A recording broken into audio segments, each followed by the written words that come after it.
E estamos de volta com o BBcast, seu podcast de automobilismo e outras nerdices. No episódio de hoje vamos falar sobre o GP do México. E aqui comigo está a Débora Sotomayor. Bem-vinda, Débora. Olá, pessoal. Sejam bem-vindos a mais um episódio do BBcast. Hoje para poder falar dessa corrida mexicana em que o Lando Norris deixa o campeonato como líder. Exatamente. Bom, eu sou o Rubio GP Neto e antes de adentrarmos aí no episódio do GP do México, vamos aos recadinhos do Paddock, como sempre, começando com o nosso tradicional agradecimento a todos os apoiadores, aqueles que financiam o Boletim do Paddock através do financiamento coletivo e contínuo do Apoia-se. Um muito obrigado a todos e também aos membros do canal do YouTube, aqueles que auxiliam através da plataforma do YouTube, nosso canal onde nós transmitimos as nossas lives. Um forte abraço e um muito obrigado. Obrigado a vocês que auxiliam a gente aqui. Não deixe de conferir a nossa campanha para poder ajudar na manutenção do nosso projeto. E também, sempre que você for realizar as suas compras na Amazon e na Shopee, deixe o nosso link salvo aí.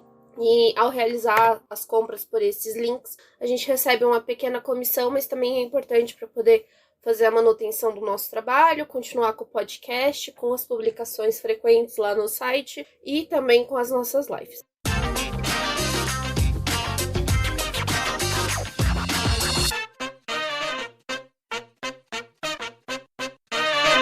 Bom, depois de ter bons resultados, a McLaren voltou a entregar, apesar que entregou só com o carro, né? Lando Norris consegue uma boa classificação, faz a pole, consegue se manter à frente na liderança durante toda a corrida e no momento foi ameaçado aí só na primeira curva, vamos dizer assim, mas depois não foi mais ameaçado por nenhum outro piloto, terminando a corrida com a vitória e assumindo a liderança do campeonato, né, Débora? Assim, pro Lando foi algo bom, porque ele vinha devendo bons desempenhos a várias corridas, e é interessante que, como o GP do México é uma corrida típica, realmente era aquele momento em que quem precisava demonstrar trabalho, quem tinha que mostrar resultado, bons resultados, tinha que fazer já nessa corrida, porque daqui para frente tem grande chance da gente ver a Red Bull realmente retomar esse ritmo de vitórias que o Verstappen vinha tomando. Pois é, né? A gente teve esse final de semana em que tinha uma certa dúvida do que ia acontecer com a McLaren, mas também com a Red Bull. Ali na sexta-feira, né? A gente teve a Red Bull com atualizações para o carro.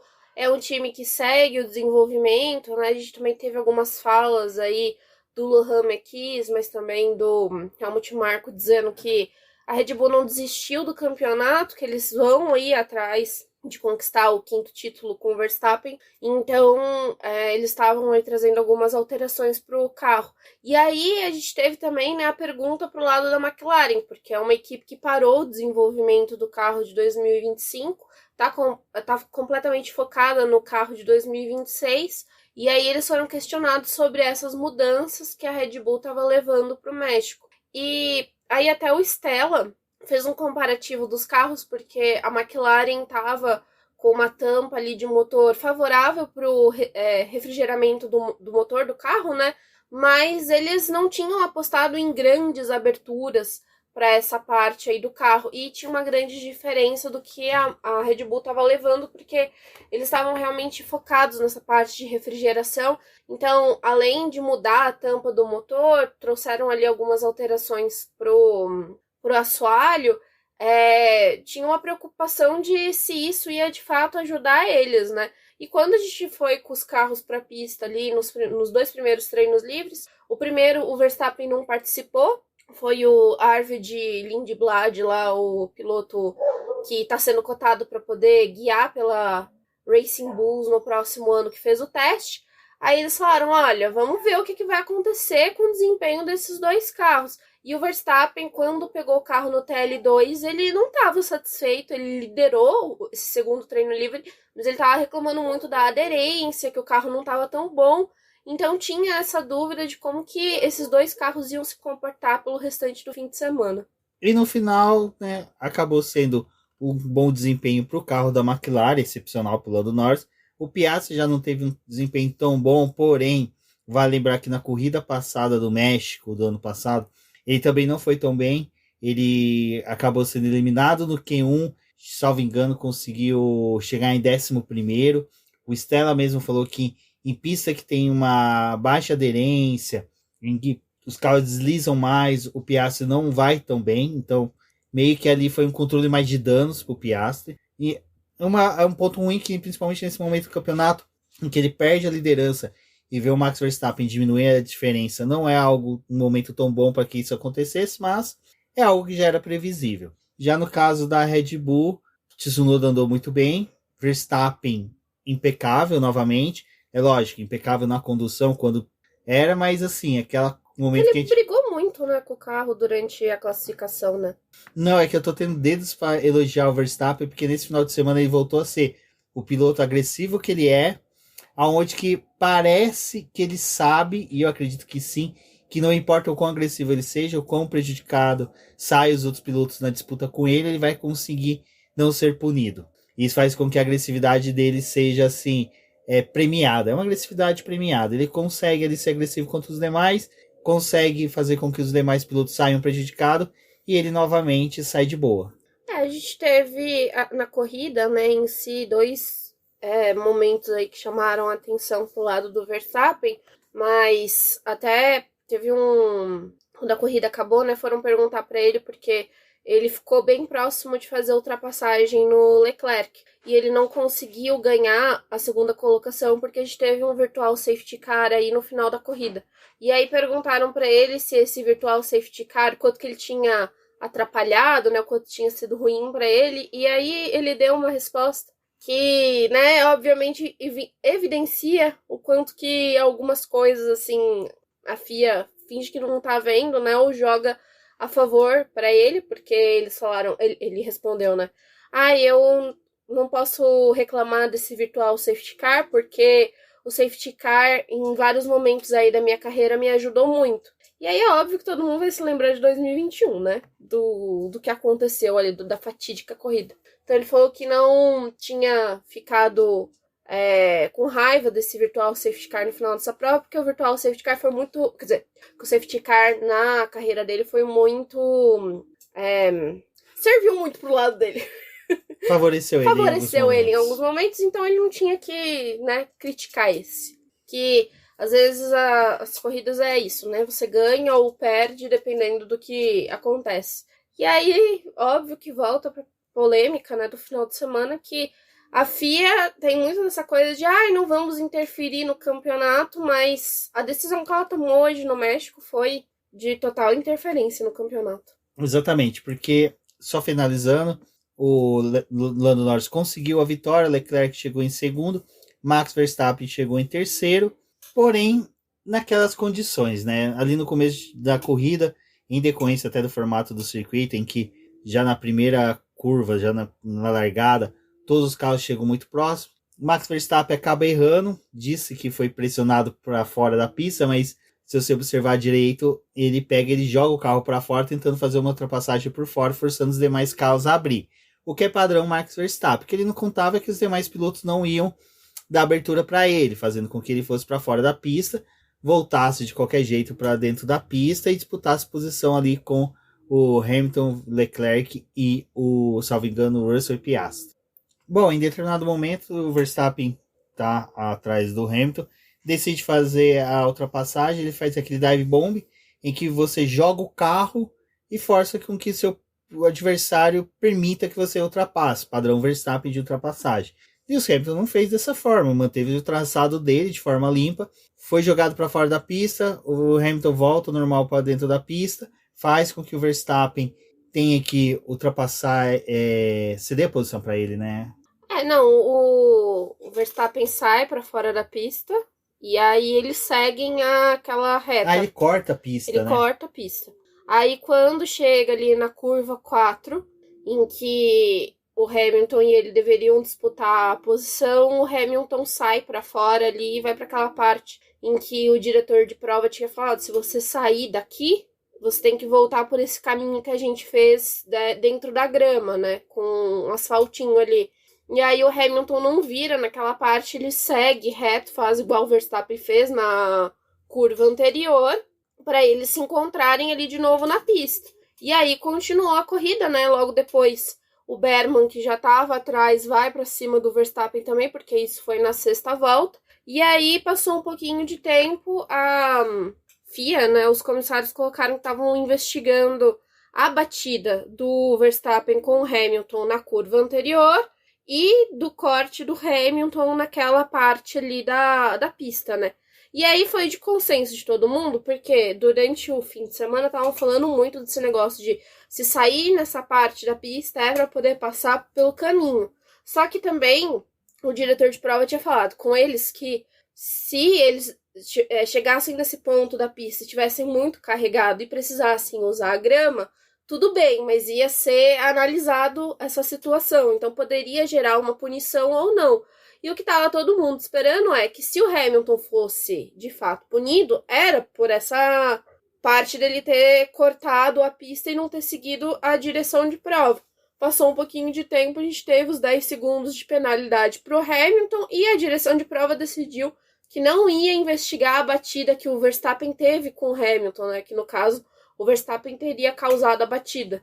E aí ficou muito desproporcional, porque depois, quando de fato foram explicar o que tinha acontecido para a penalidade do Hamilton, foi o que todo mundo tinha enrolado. Se fosse por essa questão da pista, era no máximo 5 segundos. Porque não aconteceu nada, né?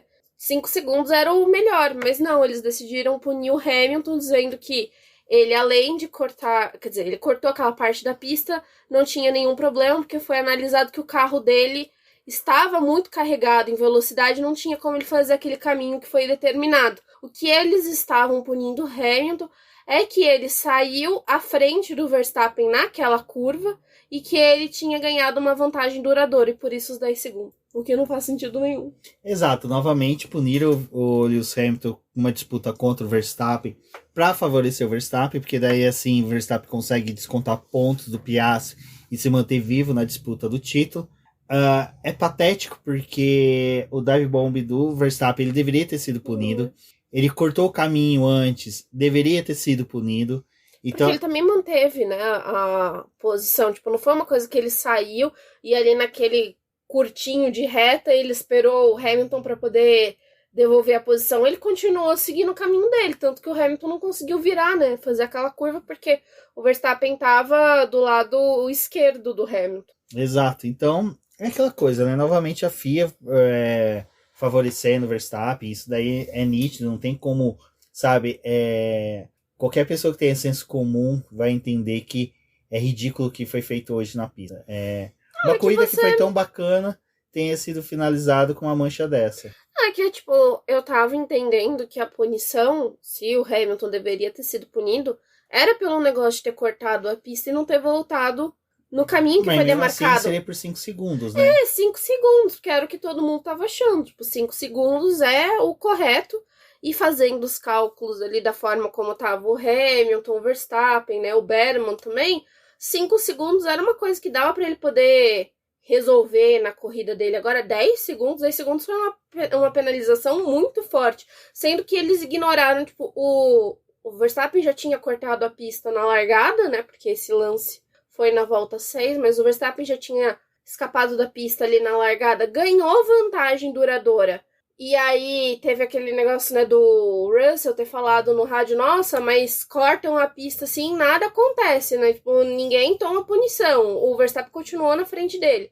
Beleza, o Verstappen não foi punido. O Leclerc também deveria ter sido punido se era para poder dizer alguma coisa de vantagem duradoura, porque apesar dele ter devolvido a posição pro Norris, o Hamilton tava na pista quando os dois disputaram ali, né, o início da corrida. E o Leclerc foi para fora da pista e cortou, e por isso passou os dois. Então, se era para poder punir, tivessem punido os outros lances também, de vantagem duradoura. Aí não pune, porque a primeira incidente de início de corrida, né, de largada, mas aí pune esse. Não mas só que assim, é o lance de você pegar, que nem eu tava forçando você... Pô, estão demorando tanto para sair a decisão, tomara que estejam vendo o vídeo completo, né? Porque o momento em que dá a decisão do Hamilton de cortar pela grama e não devolver a posição pro Verstappen, se deu do dive bomb do Verstappen. Não é por causa daquele movimento ali. O Verstappen corta a grama, pega uma distância maior, não devolve posição pro Hamilton, e mesmo assim sai de bonzão. Traz sujeira pra pista, vai pra frente do Hamilton, do lado que o Hamilton tava, né? Tanto que o Hamilton precisa mudar de direção pra poder fazer a curva. Tipo, teve toda uma consequência do negócio que aconteceu lá atrás, porque os dois bateram, e aí não, resolvem punir o Hamilton. Se era pra poder não punir, então, de fato, não tivesse punido nenhum dos dois. Eles colocam numa discussão que é muito ruim, né? E aí a gente sabe que eles estão fazendo... Quer dizer, fazem isso, né? Porque se o Verstappen também tivesse sido punido, ele provavelmente não tinha terminado no pódio, né? Então não teria descontado o ponto do Piastri, todas essas coisas. Tipo, eles querem levar a disputa mesmo acirrada até a última corrida do ano. E ainda, né, é de consenso de todo mundo que a Red Bull vai muito melhor em finais de semana que tem sprint. Então a gente ainda tem mais 2 sprints, a de São Paulo, que é a próxima, e tem a sprint no Catar. Então, tem tudo para a Red Bull, de fato, conseguir descontar ponto da McLaren e chegar ali em Abu Dhabi de novo, com aquele fervo, né, pra cima deles. E, assim, desculpa, né, mas parece que a FIA tá querendo dar outro título por Verstappen. Exato. Bom, mas nem tudo foi tão ruim nessa corrida, porque a gente ainda teve um excelente desempenho do Oliver Berman. Foi o que salvou a corrida. Foi o que salvou a corrida, porque o Berman, cara, pior que assim, eu vou ser sincero, ele merecia o pódio. Já que o Hamilton foi tirado do pódio pela FIA, pela sacanagem, vamos colocar, o Berman merecia, sabe? Uma corrida limpa, perfeita, disputou posição, sabe? Não ficou... não abaixou a cabeça pro Verstappen no momento que disputou posição com ele. Olha, o Berman, esse final de semana foi de redenção para todas as vezes que ele cometeu algum errinho durante a temporada. E foi um circuito, né, que tem ali suas dificuldades, que vários pilotos passaram o final de semana reclamando da falta de aderência, então o resultado do Berman já começa no próprio sábado, em que ele conseguiu colocar a Haas ali entre os 10 para poder disputar o Q3, não conseguiu largar mais à frente como poderia, porque, né, tem essa coisa de diferença dos pneus, também a evolução da própria pista, mas com a punição que o Carlos Sainz tinha recebido, né, nos Estados Unidos, ele conseguiu começar a prova da 9ª colocação, então já tinha sido uma coisa muito grandiosa. E, assim, para poder reagir e terminar a corrida da melhor forma, a gente teve aquela sequência ali de paradas, né, que ele, o Piastri, o Russell, o Antonelli foram todos de novo para os boxes para poder trocar os pneus. Tentaram numa aposta aí de talvez chegar perto do Verstappen no final da corrida para poder eles voltarem para a briga do pódio, né? Não deu certo. O Verstappen conseguiu um ritmo bem forte ali no final da corrida, mas um quarto lugar, assim, com aquele gosto de pódio, né? Para Haas mesmo. E eles repetem, se eu não me engano, o melhor resultado que a Haas já teve em corrida, que foi o 4º lugar na Áustria em 2018. Isso, com o Grosjean. Não, eu gostei, eu acho que foi muito bom pro Berman, muito bom pra equipe da Haas. Uma coisa que eu falei para ela, foi, pô, é tão bom ver essa reconstrução da Haas, retomada da Haas, principalmente depois do Gunter, saída do Gunter. É uma coisa que eu sempre vou pontuar, como o Gunter vinha puxando essa equipe para baixo, vinha puxando ela para o fundo do poço. Sucateou, né, a equipe bastante. Exato, e hoje a gente vê que é uma outra equipe. Mas a gente tá tendo um momento aí na Fórmula 1, né, dos engenheiros, de novo, engenheiros-chefes de equipe sendo os protagonistas das equipes, né, o próprio Lohan ali na Red Bull com pouco tempo de administração, o Ayao Komatsu ali também na Haas, e num momento em que tá todo mundo bombardeando a própria Haas, né, de uma possível retorno do Christian Horner pro grid, talvez com a Haas, e ele, tipo, não, aqui não. Eu viria um retrocesso para a Haas, a chegada do Christian. Bom, e outro ponto que também foi positivo foi o ponto conquistado pelo Bortoleto, num final de semana que a Sauber teve altos e baixos, teve abandono precoce ali do Hülkenberg, porém o Bortoleto foi bem, poderia dizer assim, consistente durante a corrida, foi disputando posições, foi conseguindo galgar ali, até que chegou em 10º lugar, conquistando um pontinho aí para a equipe. É importante porque mantém essa autoestima do piloto brasileiro dentro da Sauber e também aumenta as expectativas agora para o GP do Brasil, né? A gente veio aí de um final de semana nos Estados Unidos que foi bem ruim para o Bortoleto, né? Ele até falou do impacto da pista, da questão da configuração da Sauber para a própria corrida, um final de semana com sprint, então também não teve muito que ele aprender desse circuito. E aí, chegando no México, tinha uma nova dúvida de se ele ia conseguir andar bem ou não, porque é um circuito relativamente difícil pela altitude, né, que ele se encontra, e tem a dificuldade da configuração do carro. E aí, ninguém sabia também o quanto que o Bortoleto ia conseguir andar. A classificação dele não foi boa, mas na corrida ele fez aquela corrida assim que muita gente não estava prestando atenção, que foi uma corrida em que ele estava ali quietinho na dele, fazendo dele as ultrapassagens e tudo mais. Chegou nesse final em que o Hadjar perdeu total desempenho, né, na corrida, e a gente conseguiu ver ele chegando aí numa 10ª colocação, mais um ponto para Sauber. O Hülkenberg sofreu ali com alguns problemas desde o início da corrida, então ele levou o carro até onde dava, mas a Sauber decidiu que era o momento de abandonar para poder não forçar mais o carro e vindo para São Paulo, que também é uma corrida difícil, né? Então, acho que assim, tem muita expectativa para ele correr aqui. Também, de novo, é um final de semana sprint, mas muita coisa pode acontecer e é um circuito, né, que ele tem uma noção muito melhor do que foi os Estados Unidos e o México, então é esperado um resultado melhor, mas aí também vai depender de como que a Sauber vai lidar com o final de semana sprint. Exato. Bom, agora nossa torcida e foco é total no GP do Brasil, que não tem mais Piastri como líder, mas a diferença é de um ponto só entre Lando Norris e Piastri. Então, provavelmente, já no final da sprint, podemos ter uma mudança de liderança de novo. E depois, no GP do Brasil, também podemos ter uma nova mudança de liderança. A gente torce só para os dois não bater de novo. Exato. Não vão facilitar para o Verstappen, pelo amor de Deus, gente. Exatamente. Bom, eu sou o BGP Neto, agradeço a todos que ouviram até aqui. Um forte abraço e até a próxima. Até a próxima.